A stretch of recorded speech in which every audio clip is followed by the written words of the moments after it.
Hello and welcome to the Business of Blockchain. I'm Nisa Amoils. This episode focused on an AI and blockchain use case is sponsored by Bitdeer. Today we are talking about how these technologies can solve problems in supply chains. I am joined by Michael Prorock, founder and CEO of Tradeverifyd. Welcome, Michael. Thank you for having me. Sure. So let's start with the basics. What's a supply chain and what is Tradeverifyd? Supply chains are effectively the flow of product from one direction. Someone who's producing something, selling it onto the market, or a component of another product.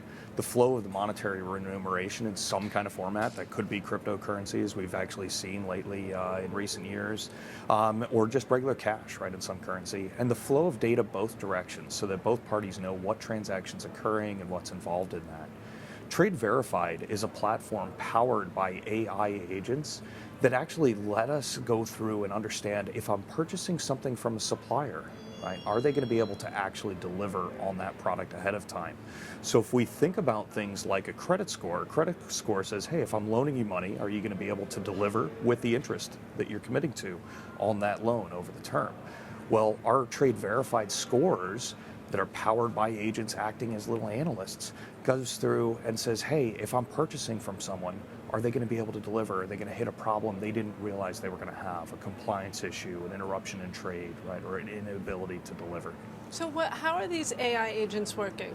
AI agents, you can think of it as a piece of software. Actually, in our case, it started with a piece of software I wrote to replicate my thought process. Someone's asking me, is this a good company to work with? Is there a problem that might exist with something, right? Or is there a Chinese affiliation to a company? And so what our agents do, it's a piece of software that takes that entire research process and starts with just whatever information's available, a company name, a jurisdiction, maybe a product, and then goes and researches and pulls together and analyzes all of the data and finds the areas where it doesn't know something and then creates copies of itself to go out and go research those areas and bring in a complete knowledge picture. So you can imagine, because this is software, we can roll out thousands and thousands of these in parallel and effectively replicate and expand out huge portions of data analyst teams that are being required right now to look at supply chain data. Interesting. So how does that impact the U.S. in cost savings? Oh, it's huge from that standpoint, right? When we look not just at the AI agent side, we see 7x headcount reductions at the companies we work with, oftentimes in the first 30 days. Now, this doesn't mean those jobs are eliminated. A lot of times this means that the people that were hired to work on supply chain analysis or hired to act at the buying desk, right, or on the procurement desk for a commodity, they're actually able to go through and focus on the job they were hired for, which is decision making based on good information, rather than trying to sift through the mountains and mountains of information in multiple languages, even in a computer assisted way, right? The problem has gotten bigger than that. So it lets them focus on the jobs that they were actually hired to do, which brings value to the company. Now, for us, from a U.S. standpoint, for the way we built our system out, it's tightly enabled with U.S. customs modernization. So the forward-looking aspects of how do we move away from paper and into actual digital trade, where we know what parties are involved in the supply chain, who they are, what data they said when, all of those pieces are really important. And ideally, we want to get that data as early as possible in the system. So when we look from a U.S. impact side, literally this can impact every single import coming into the U.S. in a positive way. Gives us the ability to act with confidence on that information, gives us the ability to collect tariffs or identify what kind of duties might be involved, as well as to go through and do things like identify when a problematic actor might be involved in a shipment that we need to stop. Oh, there was Chinese forced labor, or we used some sanctioned material, right, that was dumped onto the market. Okay, and how does blockchain factor in here? Because FedEx, Walmart, all these big companies are using that in supply chain. Yeah, blockchain's a really fascinating thing, right? I think initially as blockchains were coming onto the market, people tended to look at that as a cool technology in search of like actual problems it could go fix and value it could deliver. There are certain areas, though, where blockchains have very high degree of value, which is especially in establishing what transaction happened before another transaction and in what order and who was involved in that. So if we think about supply chains, because so much of the data is regulatory in nature, we need to know what information arrived when in what order. So anytime our system takes a look at a piece of, a commercial invoice purchase order combo, right? And did we know a financial transaction around a product took place? We're able to go through and actually witness that using something that's backed by what's called a ledger, right? A type of blockchain. And so it acts effectively as a digital notary for that information. It lets us go through and say, yep, in a cryptographically provable way, we know that this information was received at a certain time from these parties involved, and no one can deny that happened because we have a witness to that. Interesting. Okay. And you've said that 30% of food coming into the U.S. is getting tossed? Yeah, effectively, we see 30% of food trying to be imported into the U.S. is getting wasted in some capacity or another.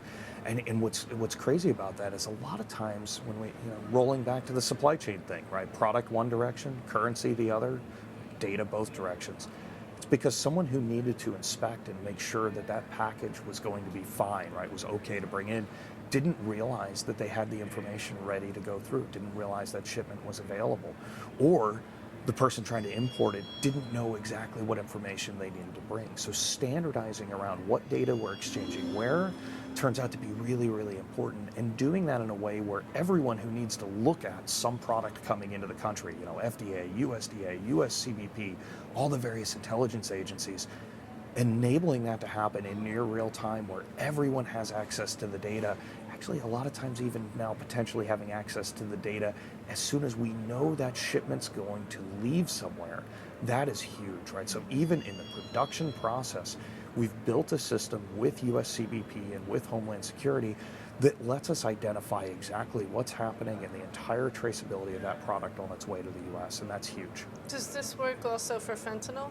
It does. So when we look at challenges the country has, right, fentanyl being a good example of illicit products that someone's trying to bring in that's harmful to our nation, this system works not in the way you might think.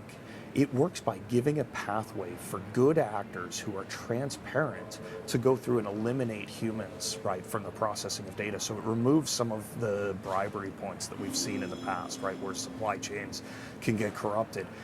And it also goes through and gives a way to fast track shipments from people that we know are being transparent. I told you exactly when we even planted this item in the field, or when we brought the steel in to melt and pour to create a piece of rebar, right, to come into a building. It lets us go back to that level and provide that information proactively to the U.S. government. Well, that effectively creates a pool of trusted data. Right?